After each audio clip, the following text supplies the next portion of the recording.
Et bonjour à tous. Et à présent, nous allons commencer la séance d'aujourd'hui. Et le sujet d'aujourd'hui, c'est la loi du cœur. Quel est cet état d'esprit qui nous guide vers le bonheur? Alors tout d'abord, nous allons réciter ensemble. Et le sutra, les paroles véritables prononcées par Bouddha. Et si vous avez ce sutra, préparez-vous, et sinon écoutez la récitation. Et ce sutra qui a été donné directement par Bouddha en anglais, et nous avons traduit en français, et que ça contient beaucoup d'énergie. Et quand vous adhérez à Happy Science, vous pouvez recevoir ce sutra. Voilà.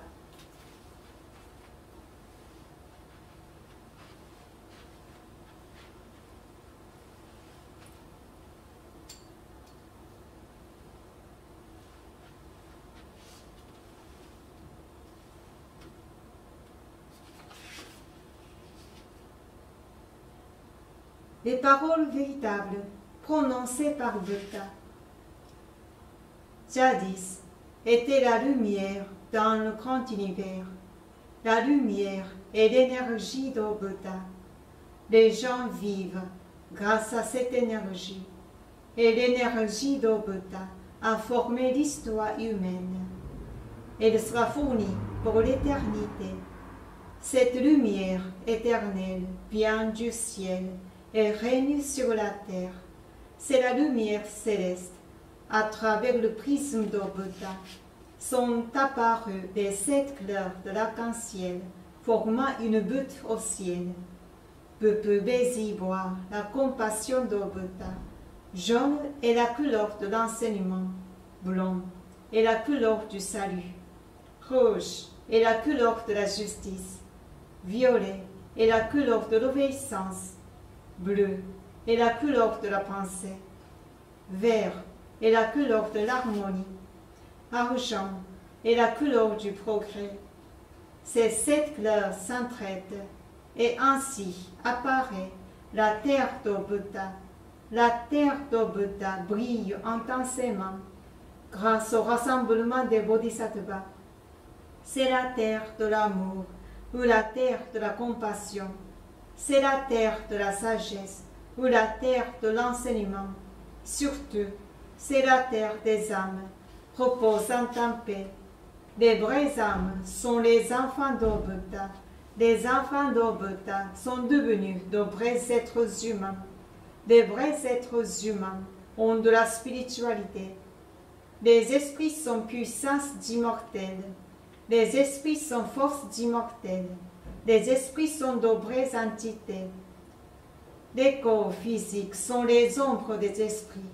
Cela signifie que vous êtes les vagues, descendant la grande rivière. La grande rivière est le symbole du cours des vies. Chacun de vous la descend, telle une petite vague. Alors, il vous faut un batelier. S'il n'y avait pas votre propre batelier, vous vous essuieriez sûrement. En vérité, ce batelier désigne votre cœur. Si votre cœur fait erreur, la barque se fracasse sur un grand rocher et il vous faut aussi une perche en bambou. Cette perche, ce sont les paroles véritables. Quand vous descendez en courant rapide, il faut y plonger votre perche. Vous pouvez alors changer de parcours. Les paroles véritables constituent l'enseignement de Bouddha. Bouddha s'est éveillé et a prononcé les paroles véritables. Et l'enseignement de Bouddha est devenu une mine d'or. Cette mine d'or suggère divers enseignements. Ils sont une autre expression de la vérité de Bouddha. Ils éclairent vos jours. Ou pour le dire autrement, les fruits de la compassion de Bouddha. Vous tous, ici et maintenant, écoutez-moi. Ne vous égarez jamais, maintenant et pour toujours. La main a déjà fait signe pour vous guider. Veuillez suivre cette main blanche et continuez à avancer tout droit. Bobby ne se limite pas à ce monde. Elles ont trois aspects, le passé, le présent, le futur. Vos passés se sont déjà écoulés, et pourtant vos erreurs seront conservées dans vos cœurs. C'est pourquoi vous devriez comprendre les autres, et vous devriez vous-même réfléchir à ce que vous avez fait. Vous et les autres n'êtes en rien différents. Au contraire, vous comme les autres, êtes des enfants d'Obota, et frères et sœurs. Donc à présent, aimez-vous les uns les autres, éduquons-nous les uns les autres, et le temps est venu de nous pardonner les uns aux autres. Telle est la loi éternelle, qui pénètre le présent et le futur. Oui, voilà la lumière de la nuit ténébreuse. La nuit ténébreuse de ce monde est l'enfer. Il en va de même dans l'au-delà. Depuis que nous sommes descendus dans ce monde, le soleil de la vérité est programmé pour se lever. Maintenant, nous regardons ce soleil levant. Il versera la lumière vers le futur, pour inviter les cœurs tristes à la terre d'Obota. À présent, ici, Jordan, il n'y aura plus de conflit dans ce monde. Il n'y aura plus de méfiance dans ce monde. Il n'y aura plus de crimes dans ce monde. Il n'y aura plus de mauvais esprits dans ce monde. Il n'y aura plus de diable dans l'au-delà. Seul le monde idéal d'utopie sera réalisé. Tout le monde s'aime, vit harmonieusement, fait confiance à autrui. Ce monde-là est l'utopie. Tous nous prions être la lumière de Bodhisattva. Croyez que la lumière est réalité. Croyez que l'amour est réalité. Croyez que la vérité est réalité. Voilà les faits qui devraient être transmis. Nous, la lumière de Bodhisattva, rassemblons-nous, travaillons ensemble à garder le cœur juste et à vivre en nous accordant aux paroles d'Obota. Ici, nous faisons vœu de faire ainsi.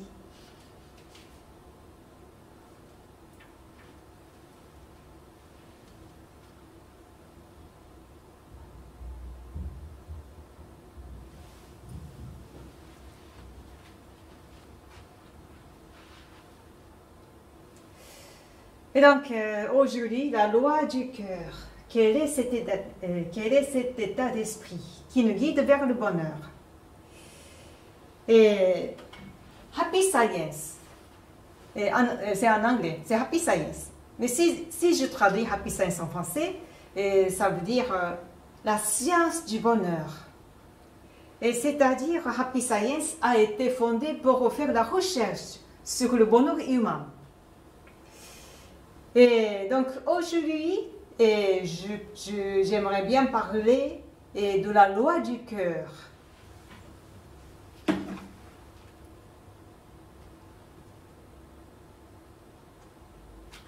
Voilà la loi du cœur. Il existe la loi du cœur qui traverse l'univers, c'est-à-dire les êtres humains, nous sommes tous soumis à cette loi. Et plus précisément, le cœur, c'était une traduction du japonais kokoro. Kokoro. Ça se traduit en anglais mind, M-I-N-D, mais en français, kokoro, c'est vraiment difficile à traduire. Ça peut être le cœur, ça peut être esprit, ça peut être l'état d'esprit, ça peut être la pensée, ou le sentiment, ou le moral, le mental, ou toutes les activités antérieures. Donc en fait, le cœur contient beaucoup de sens, et aussi le sens très très profond. Mais ce qu'on dit le cœur chez Happy Science, c'est quelque chose qui est le centre de notre âme. Notre âme. Et là où on ressent la joie, l'amour, le bonheur, la tristesse, la haine, le malheur, etc. Et en général, les Asiatiques pensent que le cœur se trouve là, à partir du cœur. Mais beaucoup d'Occidentaux, le cœur ou la pensée ou l'esprit se trouve plutôt dans le cerveau. Cette partie-là.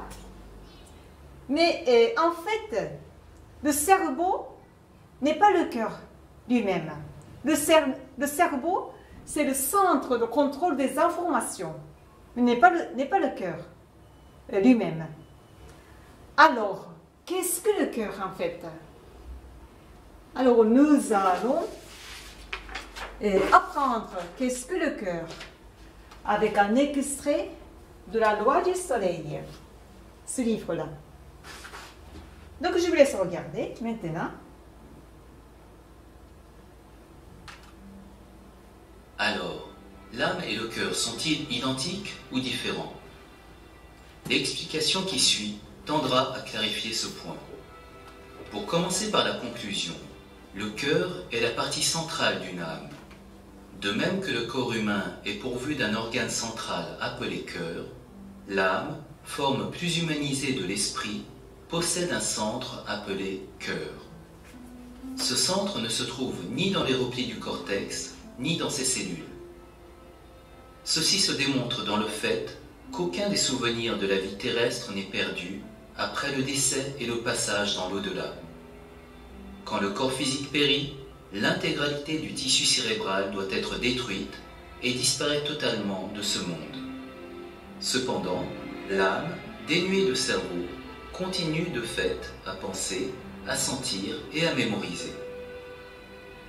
Ainsi peut-on en déduire que le cerveau est une bibliothèque où se rangent divers dossiers ou un centre de contrôle des informations. Ce qui fait que, après certains traumatismes du cerveau, l'homme n'est plus capable de prendre des décisions rationnelles ou d'agir normalement en raison de la perte de cohérence des commandes cérébrales sur le corps physique. Prenons l'exemple de la victime d'une lésion cérébrale devenue handicapée mentale. Ses proches pensent que cette personne ne comprend plus quand on s'adresse à elle. Pourtant, c'est l'inverse. Même souffrant d'un handicap mental, elle comprend parfaitement ce que lui dit sa famille.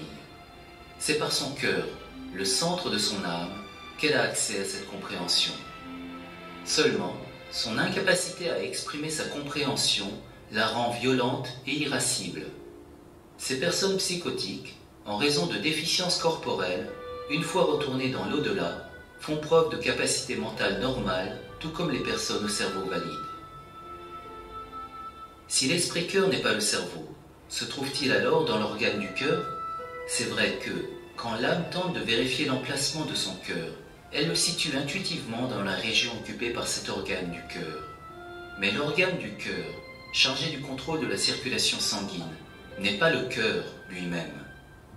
Pourtant, comme on en témoigne depuis les temps anciens, le cœur bat rapidement au moment où s'agite le mental, se sent oppressé dans l'affliction et glacé face à quelque chose d'horrible qui le terrifie. C'est également de la région du cœur que provient la chaleur lors d'une joie ou les larmes en cas de tristesse.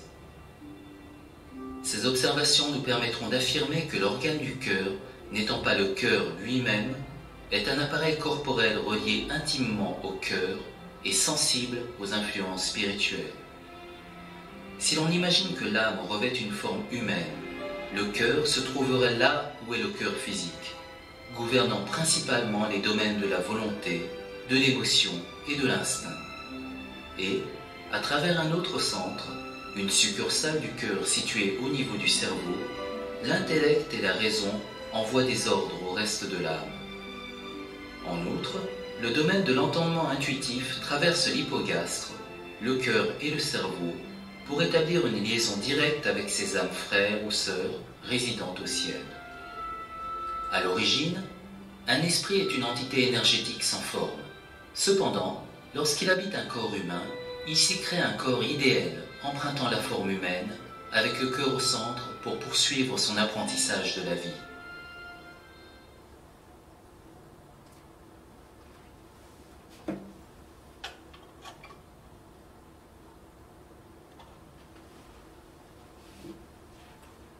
Voilà ce que c'est le cœur. Et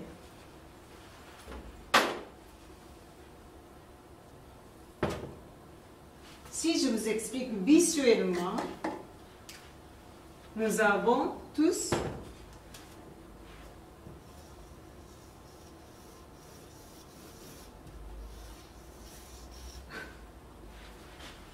je peux bien écrire. Nous avons notre corps physique. Et notre âme réside dans notre corps physique. C'est un peu comme ça, superposé. D'une façon superposée. Et le centre de notre âme se trouve là. Et ça s'appelle le cœur. Donc à peu près à cette partie-là, qui se trouve le cœur. C'est pas l'organe du cœur, c'est pas le cœur physique, c'est le cœur au sens spirituel. Et là où vous diffusez votre esprit négatif ou positif, où vous ressentez le bonheur ou le malheur. C'est là où vous ressentez. Et si j'approfondis ce que c'est le cœur, en fait, le cœur est très très profond. Et ça peut contenir l'univers entier. Et aussi, ça peut se concentrer tout petit aussi. Mais si je parle de ça, c'est vraiment, c'est une énorme histoire. Et, par exemple, Bouddha, son esprit ou son âme, son cœur grandit jusqu'à l'univers. Donc en fait le cœur, ce n'est pas simplement le sentiment, c'est vraiment, comment dit-on, c'est une énergie, c'est un centre de notre âme. Et donc il y a la loi du cœur. Et que cette loi s'applique à tout le monde. Donc nous sommes tous soumis à cette loi. Et par exemple, un tel état d'esprit attire le bonheur, nous invite au bonheur. Un tel état d'esprit nous invite au malheur. Tout ça, c'est soumis à cette loi. Donc aujourd'hui, nous allons apprendre cette loi du cœur. Et j'ai trouvé un texte le plus approprié pour apprendre cette loi. Et ce texte a été écrit par Maître Okawa il y a très longtemps. Cet état d'esprit qui nous invite au bonheur.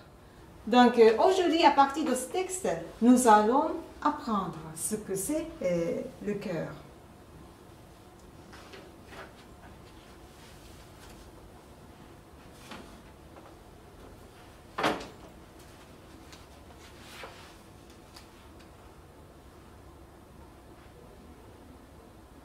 Voilà, cet état d'esprit qui nous invite au bonheur.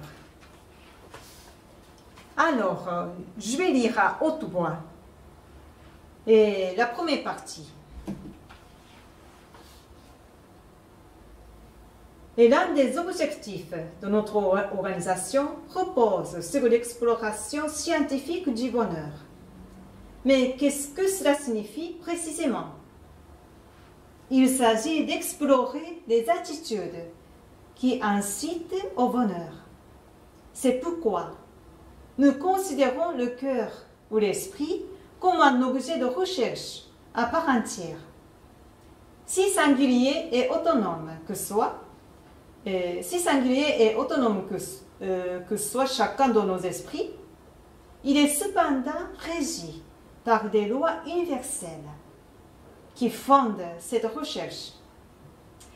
Et comment se peut-il que les lois qui les gouvernent ne soient communes à tous? Et bien que chacun de nous soit unique et que nous ayons été élevés dans des familles différentes, si nous devions en déduire une vérité, ce serait la prise de conscience de l'existence d'un être unique, qui est le divin. De ce fait, les esprits de tous les individus qui vivent de manière indépendante sur Terre sont soumis à une série de lois précises.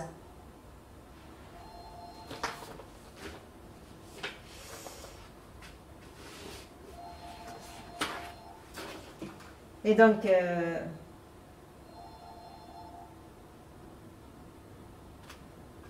nous sommes tous soumis à une série de lois universelles. Parce qu'en fait, nous sommes tous des créatures de Dieu. Même notre âme qui a été créée, nous sommes tous des enfants de Dieu. C'est pourquoi nous avons tous le point commun. Nous avons tous soumis à la loi commune. Et par exemple, si vous avez fait quelque chose de mal, vous ne vous sentez pas bien. Mais si vous avez fait quelque chose de bien, vous vous sentez bien. Et ça, c'est je crois que tout le monde est comme ça. C'est la sensation commune. Et par exemple, si vous regardez les fleurs, et vous trouvez les fleurs belles. Mais si vous voyez des ordures, je crois que vous ne trouvez pas les ordures et ils sont belles. C'est sale, c'est normal. Mais c'est vos parents qui vous ont appris comme ça. C'est pour ça que vous sentez les fleurs belles et que les ordures ne sont pas belles. Moi, je ne crois pas. Je ne crois pas. Moi, je crois qu'on ressent comme ça, naturellement, spontanément. Pourquoi?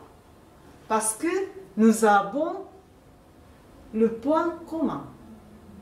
Nous sommes tous soumis à la loi universelle. Voilà. Alors ensuite, mais quelles sont ces lois qui gouvernent l'esprit? Voilà des années que je les étudie et les explore. Elles ont trait à l'état d'esprit qu'il convient de cultiver pour atteindre le bonheur et à cette manière de penser qui conduit au malheur. Je suis parvenue à une conclusion aussi simple que convaincante. L'esprit humain est semblable à un aimant qui attire la limaille de fer par sa force magnétique. Si l'attraction magnétique de l'esprit est en harmonie avec le bonheur est attiré à son tour, ce qui suscite toutes sortes d'événements positifs. Si, à l'inverse, l'esprit exerce une force négative, c'est-à-dire s'il tend à attirer le malheur, l'infortune surgira.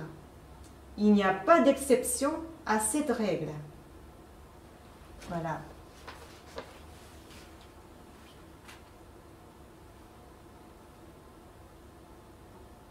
Donc ensuite, l'esprit humain est semblable à un aimant qui attire la limaille de fer par sa force magnétique. Et donc en fait, l'esprit humain, notre cœur, c'est comme un aimant. Et voilà, il s'agit de la loi de l'attraction. Ça, c'est la théorie de la loi de l'attraction. Mais, cet aimant, il y a deux sens.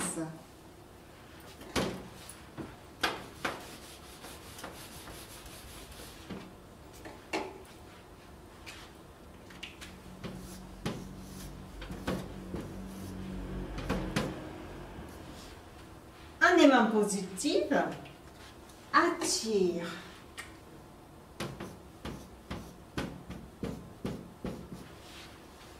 la limaille de fer positive.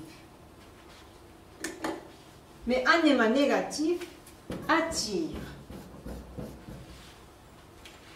La limaille de fer négative.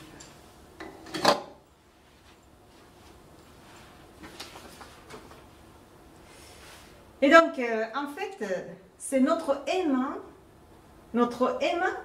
qui attire la positivité, qui attire quelque chose de positif ou quelque chose de négatif. Alors, quel est l'état d'esprit qui attire le bonheur? Et quel état d'esprit qui attire le malheur? Alors, je vais lire la suite. Et laissez-moi vous expliquer ces lois de l'esprit de manière plus détaillée. De la même manière qu'un aimant attire de la limaille de fer, le bonheur se trouve attiré par ceux qui souhaitent le bonheur des autres. Mais le bonheur ne viendra jamais à celui qui ne souhaite que son propre bonheur, au détriment de celui d'autrui. C'est là une loi tout à fait simple, démontrée par l'expérience.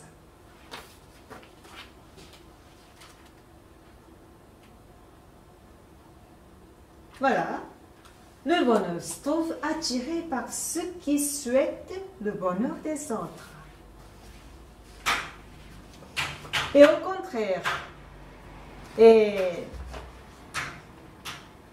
ceux qui ne souhaitent pas le bonheur des autres, alors ils ne sauront jamais être heureux. Ils ne sont jamais heureux. Et ça, c'est la loi universelle. Et chez Happy Science, il existe 4 principes du bonheur: amour, sagesse, auto-réflexion et progrès. Et le premier principe, c'est l'amour qui donne. Donc, le bonheur vient à ceux qui donnent aux autres. Ça, c'est la loi universelle. Mais souvent, il y a des gens qui sont malheureux, par exemple à cause des relations humaines.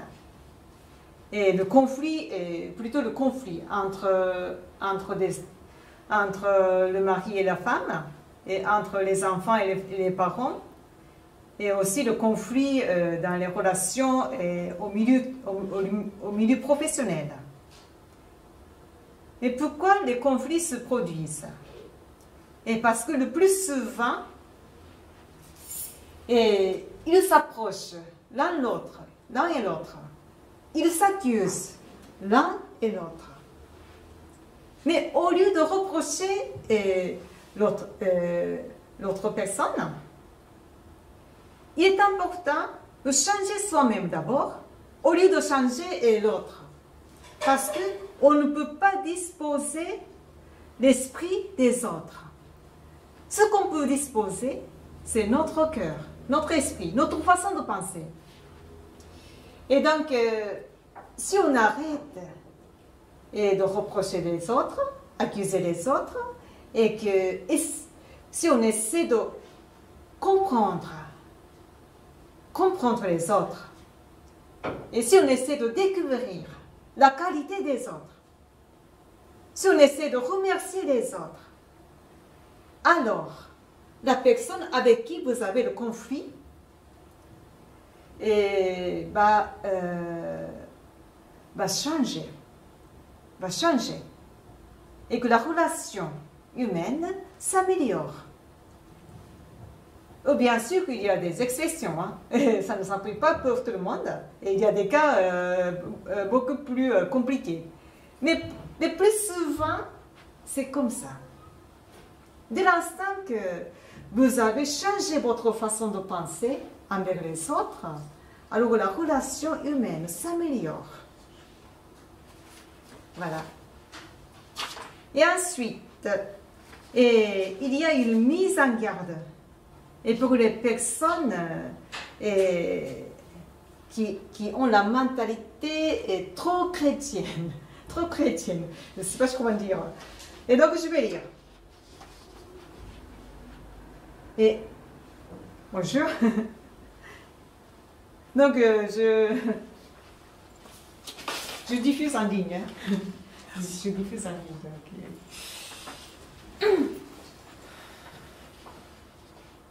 Donc, en disant que vous devriez aspirer à donner du bonheur aux autres, je ne peux pas dire que vous devriez vouloir uniquement le bonheur d'autrui, en vous sacrifiant et en renonçant au vôtre.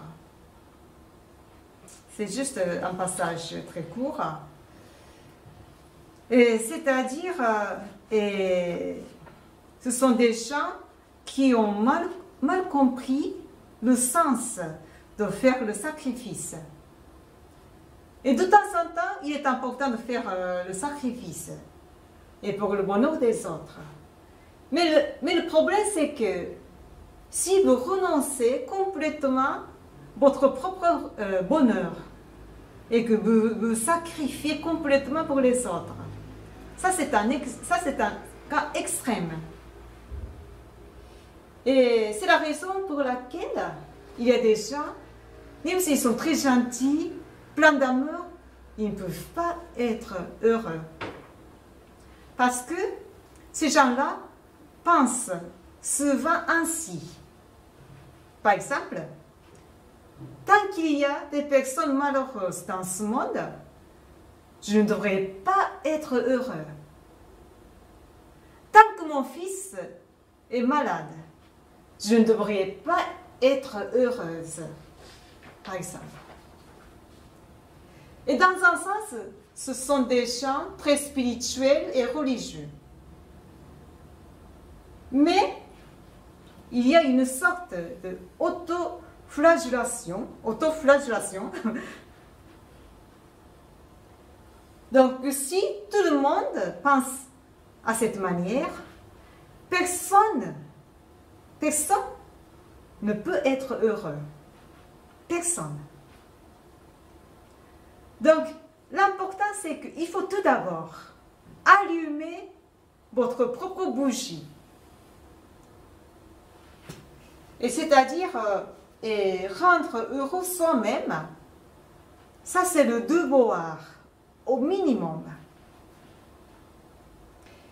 Donc, ça s'appelle chez Happy Science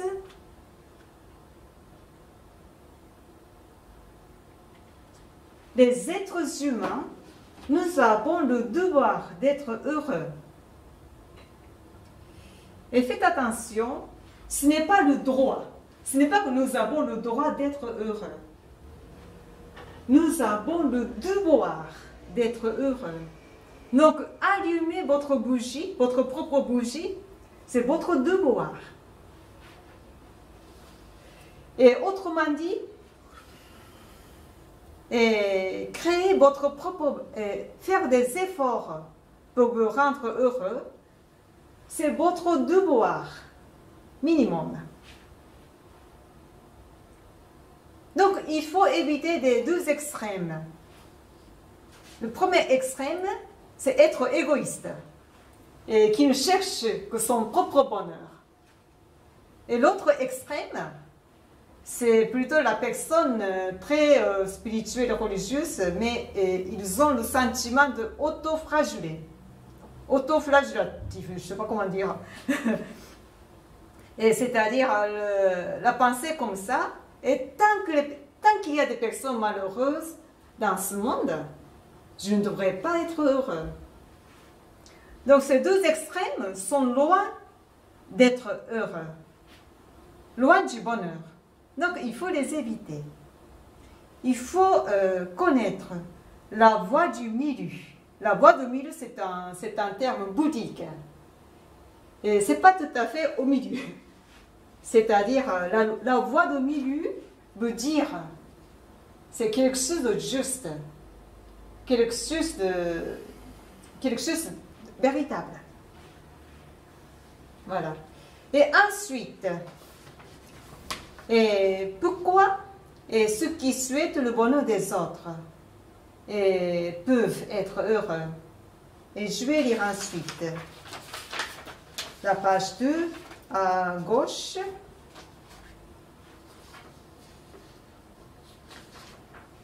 La voie du vrai bonheur consiste à vouloir le bonheur d'autrui. Et qu'est-ce que cela signifie?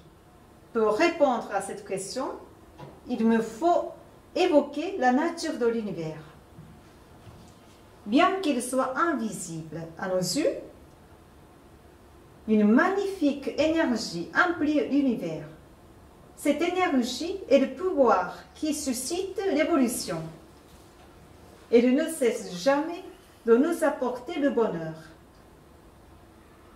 Elle ne cesse jamais de nous apporter le bonheur à tous. C'est un pouvoir de créativité et d'amour.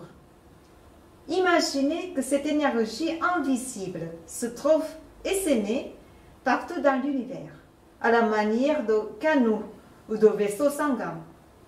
Eux aussi, en lien avec le cœur de chaque individu. C'est à travers eux que coule à chacun l'énergie du grand univers. Tout commence, tout comme chaque maison dispose de l'eau courante. De même, l'énergie du grand univers jaillit de même au fond de nos cœurs. Voilà.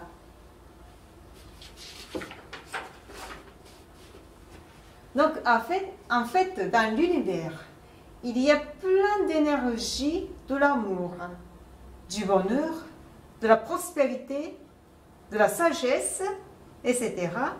Il y a plein d'âmes dans l'univers. Cette énergie est infinie, qui ne s'épuise jamais. Et cette énergie de l'univers qui est reliée à chacun d'entre nous.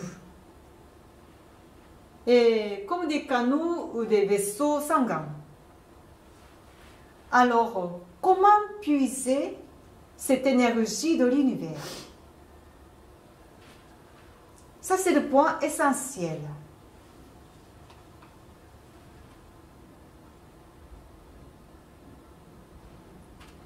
Voilà. Ça, c'est la photo de robinet. C'est pour la facilité d'imaginer. Donc, je vais lire ensuite sur la page 2 et à droite. Il existe néanmoins une méthode précise pour utiliser cette énergie. Elle fonctionne exactement comme un robinet. Lorsque nous l'ouvrons, l'eau coule et lorsque nous le fermons, elle s'arrête. Et je saute un peu et à gauche. En d'autres termes, un certain état d'esprit fera couler à profusion l'énergie de l'amour à partir de l'énergie divine. Si vous pensez de manière opposée, ce flot s'arrêtera. Quel mode de pensée devrions-nous donc cultiver? J'ai mentionné plus haut que ceux qui s'efforcent de faire le bonheur d'autrui peuvent parvenir au bonheur. J'aimerais expliquer cela plus en détail. Qu'est-ce que donner du bonheur aux autres? Cela signifie ouvrir tous les robinets dont vous disposez, de manière à recevoir l'énergie divine du grand univers. Cette règle ne s'applique pas qu'à vous, mais aussi à ceux qui vous entourent. Vous pouvez leur montrer comment puiser dans cette énergie pour eux-mêmes. C'est pourquoi il est si important d'enseigner ce que vous avez appris sur la manière d'actionner ce robinet. Et lorsque vous parvenez à l'enseigner correctement, cela veut dire que vous maîtrisez ce flot d'énergie. Curieusement, lorsque vous vous efforcez de tourner votre robinet pour vous seul, l'eau peut couler quelque temps, mais s'arrête vite d'elle-même. Si vous enseignez aux autres comment actionner le robinet, l'énergie jaillit sans relâche, tel un puits inépuisable. C'est l'une des merveilles de notre univers. Voilà. Donc en fait, l'énergie de l'univers, c'est comme un robinet. C'est comme un robinet. Si vous ouvrez votre robinet, alors l'eau coule. Si vous fermez le robinet, alors l'eau s'arrête. Alors, qu'est-ce que ça signifie l'ouverture du robinet? Ça peut être avoir l'esprit positif. Mais, si seulement ça, alors il suffit d'avoir l'eau et d'un verre d'eau. Il suffit d'un verre d'eau. Et après, ça s'arrête. Mais si vous voulez puiser l'énergie de l'univers à l'infini, il est important d'enseigner comment ouvrir le robinet aux autres. C'est-à-dire, il est important de continuer à donner aux autres. Il est important de transmettre la vérité aux autres. Il est important d'enseigner aux autres comment être heureux. La méthode d'être, la méthode du bonheur. Donc, il s'agit des activités missionnaires. Et par exemple, Jésus-Christ, il a enseigné l'amour du prochain, ou l'amour vers Dieu. Et c'est pourquoi il pouvait puiser l'énergie de l'univers infini. Et sa passion ne s'épuisait jamais. Mais nous ne sommes pas comme Jésus, et nous ne sommes pas comme Bouddha, nous ne sommes pas comme des grands esprits. Mais dans un certain niveau, dans un petit niveau, cette règle, ce principe s'applique, même à nous. Donc, si vous voulez rendre heureux les autres, sans cesse, si vous pensez toujours au bonheur des autres, vous pouvez puiser à l'infini l'énergie de l'univers. L'énergie de l'univers. Voilà. Et ensuite, je vais lire la métaphore du robinet m'a permis de vous expliquer comment activer cette énergie. Autrement dit, il faut nous assurer que ce robinet n'est pas bouché. L'eau ne peut pas couler sinon, mais elle coule aisément s'il n'est pas bouché. C'est une évidence. Qu'est-ce qui amène un robinet à se boucher? C'est un dépôt qui s'accumule progressivement dans les canalisations. Quel pourrait être l'équivalent de ce dépôt?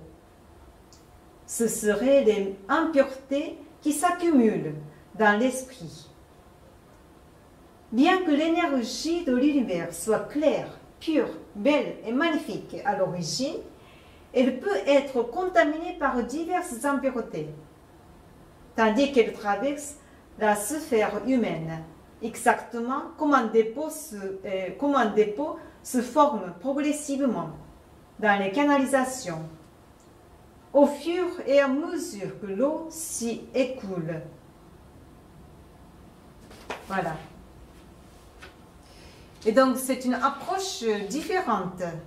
Si je parle dans les 4 principes du bonheur, ça peut être l'auto-réflexion. Donc, ce qui bouche le robinet, c'est notre attachement terrestre. Par exemple, notre attachement à l'argent, aux femmes, si vous êtes un homme, à la beauté, si vous êtes une femme, votre attachement à vos enfants, votre attachement envers votre voiture, un bon repas, pour les Français souvent, et attachement pour les vacances, je ne sais pas. Et aussi ce qui bouche le robinet, par exemple le désir égoïste, par exemple, ou des pensées négatives. Donc, pour laisser couler l'eau pure de l'univers, il est important de nettoyer votre impureté. Et ça s'appelle l'autoréflexion. Donc, examen de conscience. On peut dire introspection sur soi-même, etc. Donc, c'est le nettoyage de notre cœur. Et ensuite, ça c'est la dernière partie, et sur la page 3, et un peu au milieu, à droite. La vérité, c'est que Dieu émet une certaine longueur d'onde, ou une certaine énergie, à laquelle vous pouvez vous raccorder. Quelle sorte d'onde émane du divin? Ce sont des ondes d'amour, de sagesse, de courage, de justice, d'espoir, de joie, de liberté, d'égalité, d'honnêteté, de progrès, etc. En vous efforçant de placer votre esprit en harmonie avec elle, vous pouvez recevoir ces ondes de lumière à l'infini. Se tourner ainsi régulièrement vers Dieu revient à acquérir une richesse inépuisable. Ce grand univers déborde de richesses. Celle-ci n'est pas nécessairement monétaire. L'argent n'est qu'une manifestation de la richesse dans ce monde tridimensionnel. L'essence de la richesse correspond à la notion de profusion. Et lorsque celle-ci se manifeste sur Terre, elle adopte tantôt la forme de l'argent, tantôt d'autres artifices. La richesse se manifeste sous les formes les plus variées.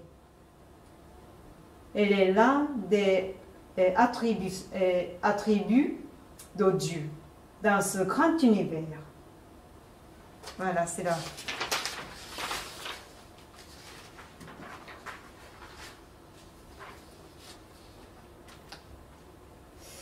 Et donc, placez votre esprit en harmonie avec Dieu. Vous pouvez recevoir la lumière divine à l'infini. Donc, le plus important, c'est que nous ayons le cœur, nous ayons notre longueur d'onde en harmonie avec celle de Dieu. Et même la loi de la richesse est soumise à cette loi. Donc, si vous avez bien acquis, bien compris la loi de la richesse, vous pouvez réussir dans votre travail, dans vos affaires. Voilà. Donc, je résume l'état d'esprit qui nous invite au bonheur en 3 points.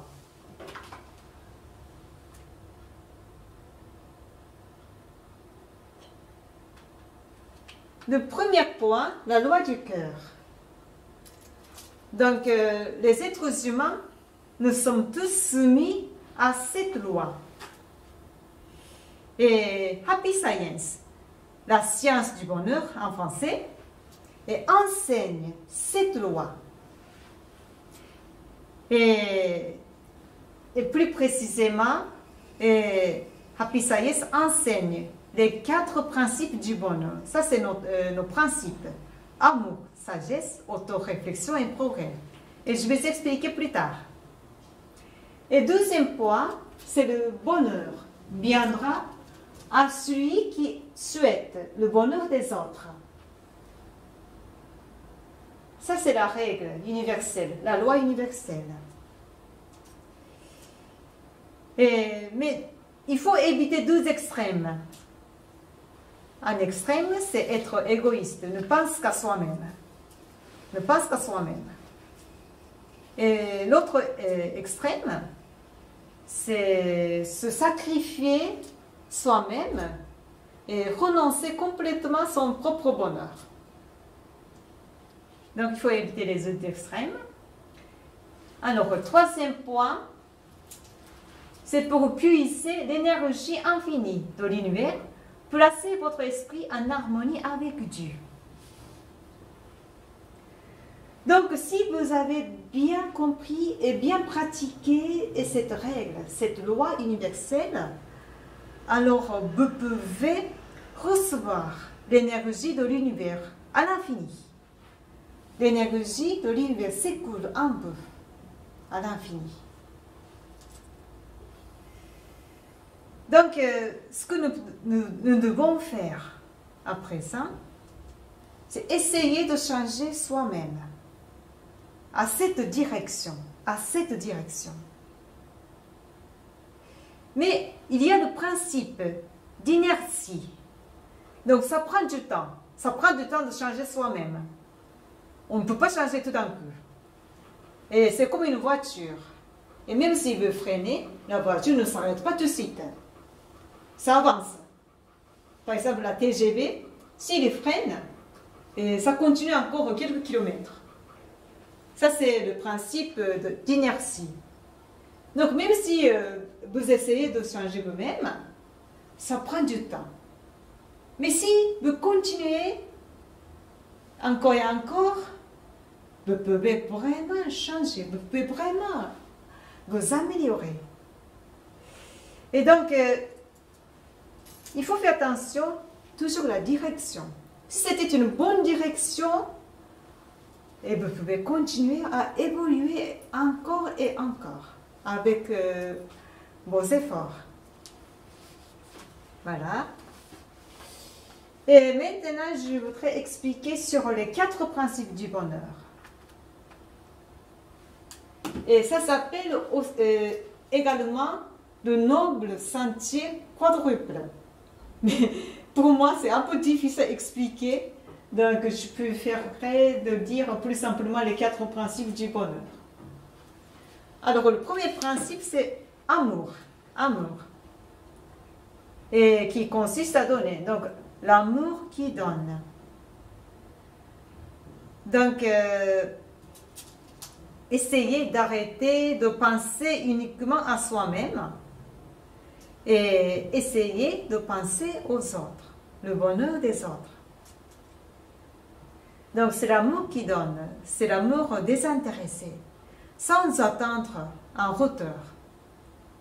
Mais souvent, nous donnons l'amour aux autres en attendant le retour des autres. Si les autres ne nous remerciaient pas, alors nous ne sommes pas contents dessus. Mais l'amour qui donne, c'est l'amour désintéressé. Il faut donner sans attendre le retour. Voilà, c'est l'amour.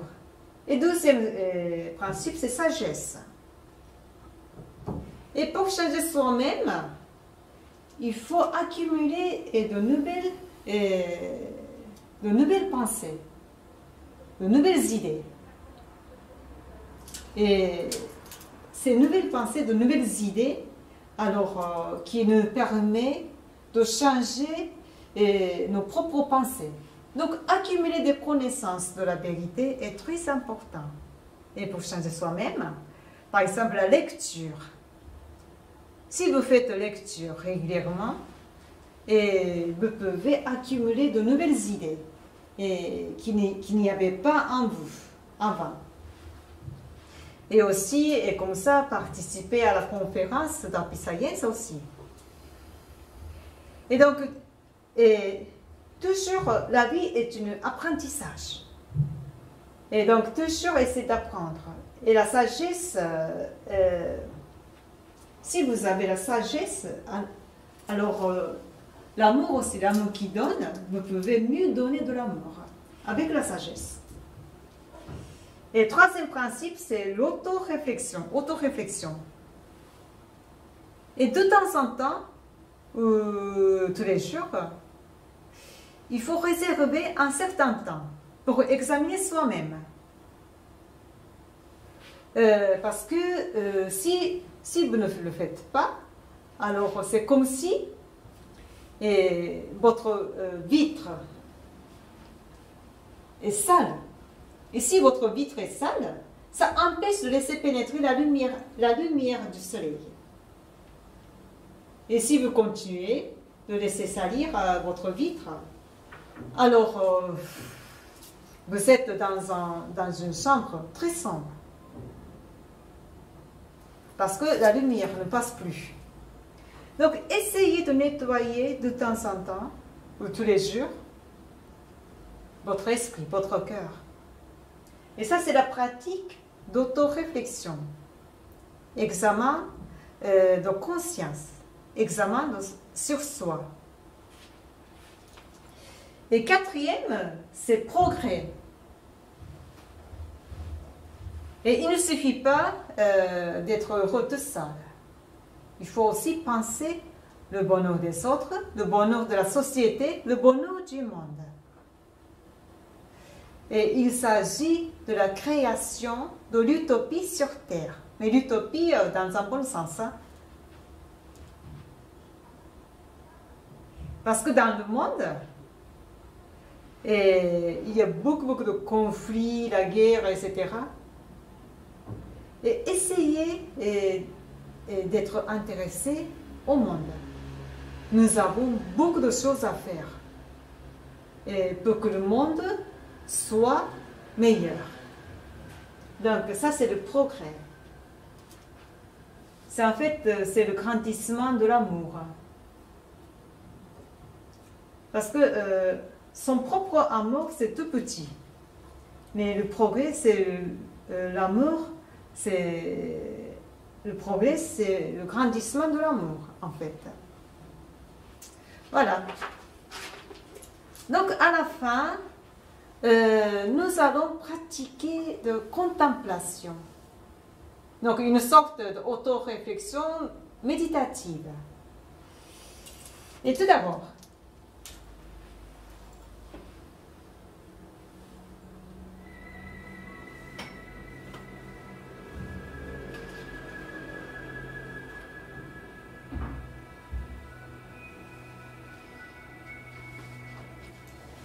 on commence par la respiration profonde.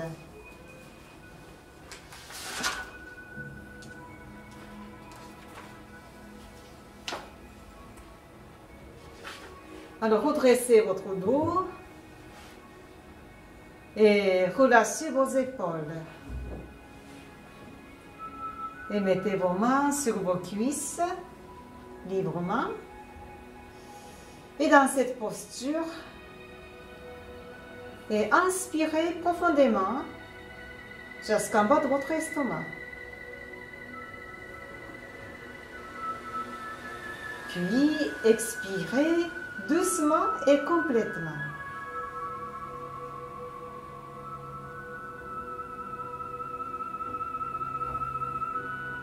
Et inspirez à nouveau profondément. Et expirez petit à petit et complètement.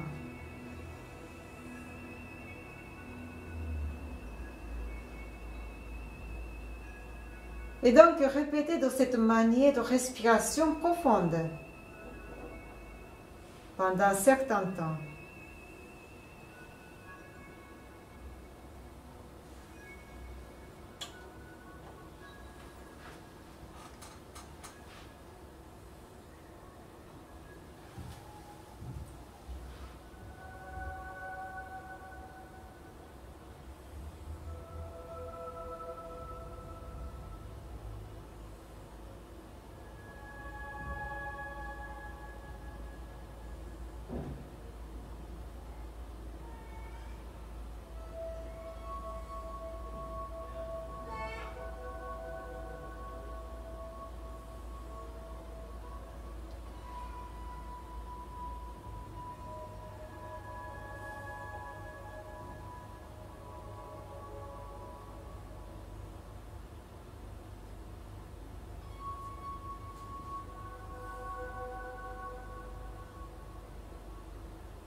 Et reprenez votre respiration normale.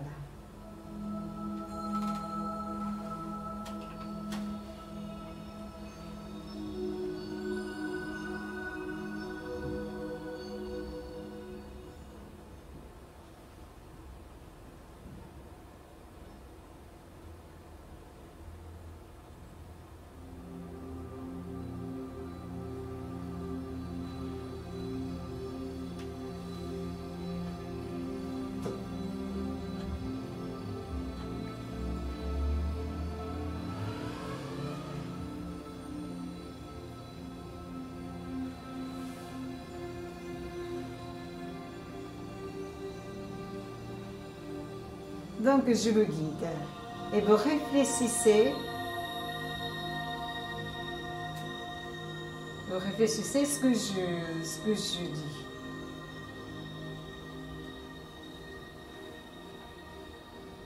Donc je commence à présent.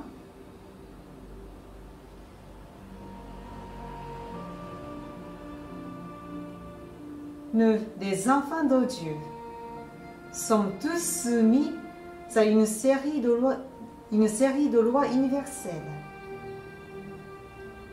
Je répète, nous les enfants de Dieu sommes tous soumis à une série de lois universelles. Donc imaginez-le. Imaginez-le.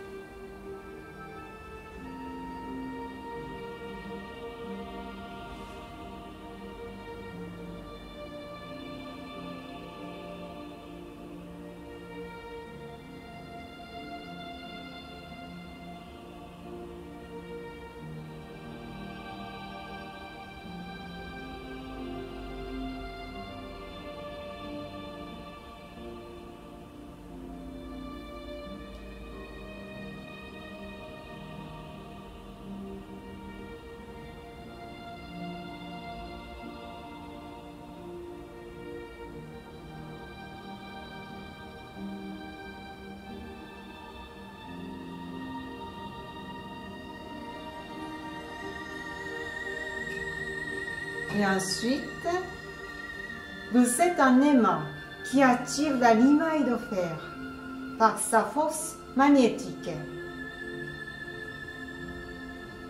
Examinez ce que votre aimant attire. Je répète, vous êtes un aimant qui attire la limaille de fer par sa force magnétique. Examinez ce que votre aimant attire. Allez-y.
Et ensuite,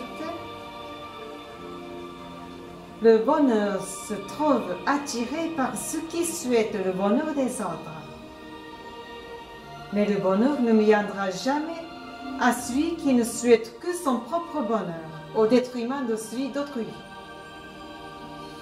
Et maintenant, examinez vous-même sur ce point. Donc je répète, le bonheur se trouve attiré par ceux qui souhaitent le bonheur des autres.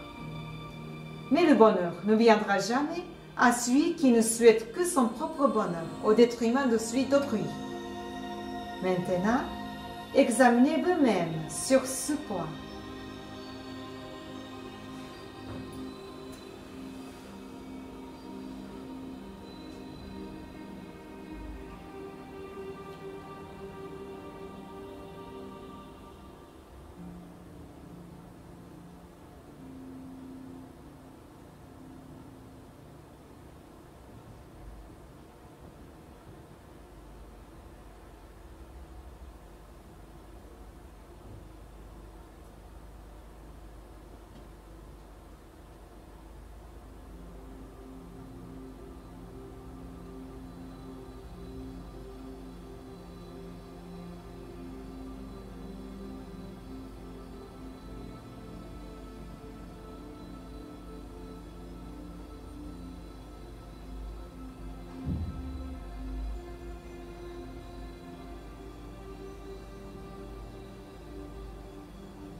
Et ensuite, imaginez qu'une magnifique énergie emplit l'univers. Cette énergie se trouve et s'émet partout dans l'univers, à la manière de canaux ou de vaisseaux sanguins.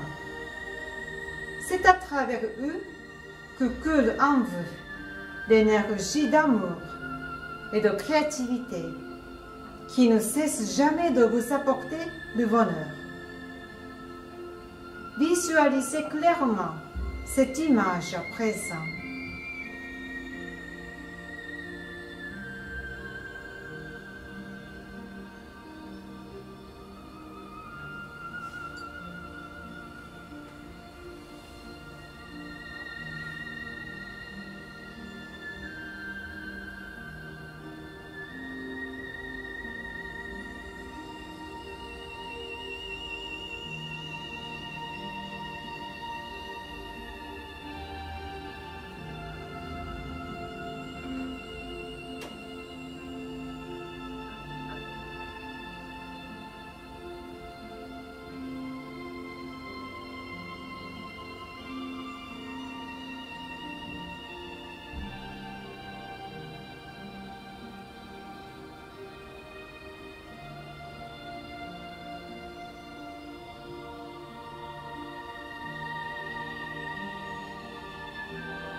Et ensuite,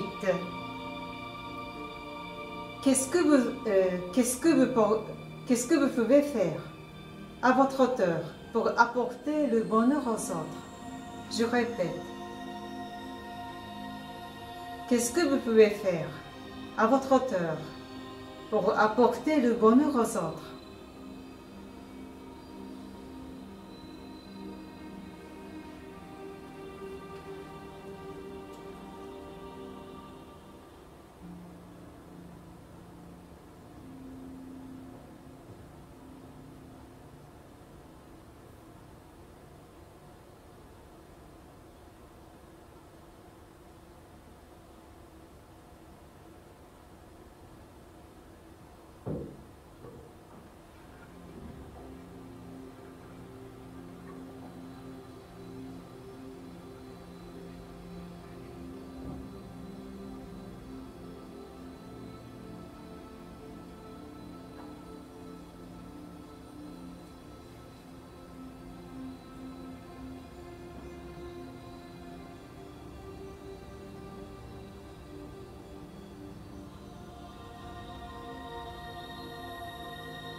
Et bon, donc terminons notre contemplation.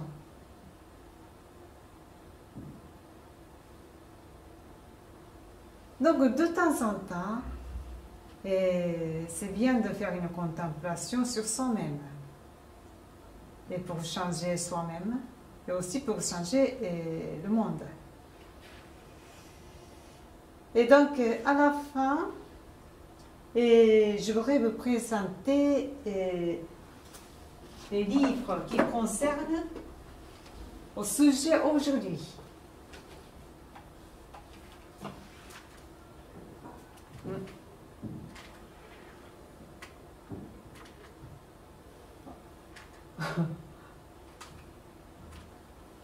Voilà, c'est la loi d'Acier. Vivre avec force et résilience. Ça, c'est une nouveauté. Et la loi d'Acier, et il y a le chapitre, le premier chapitre, ça s'appelle l'attitude mentale, et qui appelle la prospérité.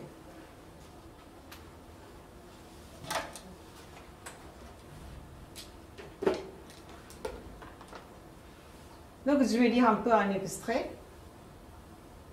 parce que c'est vraiment très important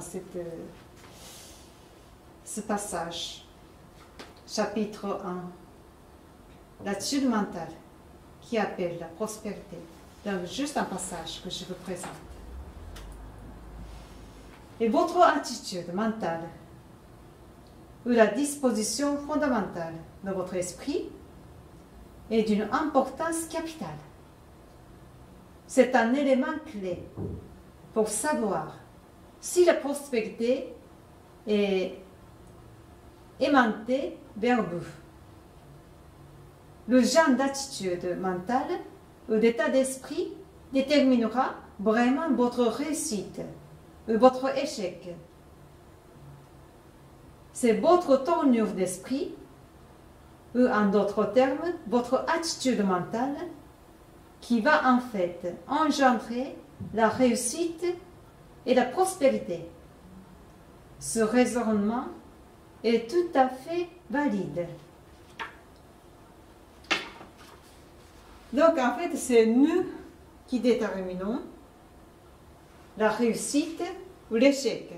C'est notre attitude qui est la clé.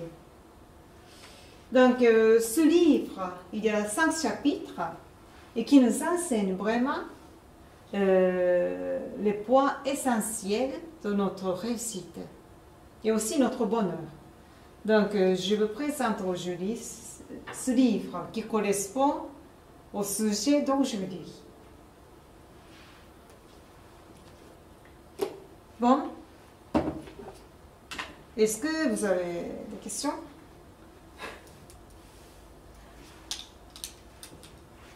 Et peut-être après, parce que si on diffuse en ligne, c'est un peu difficile de poser des questions un peu plus personnelles.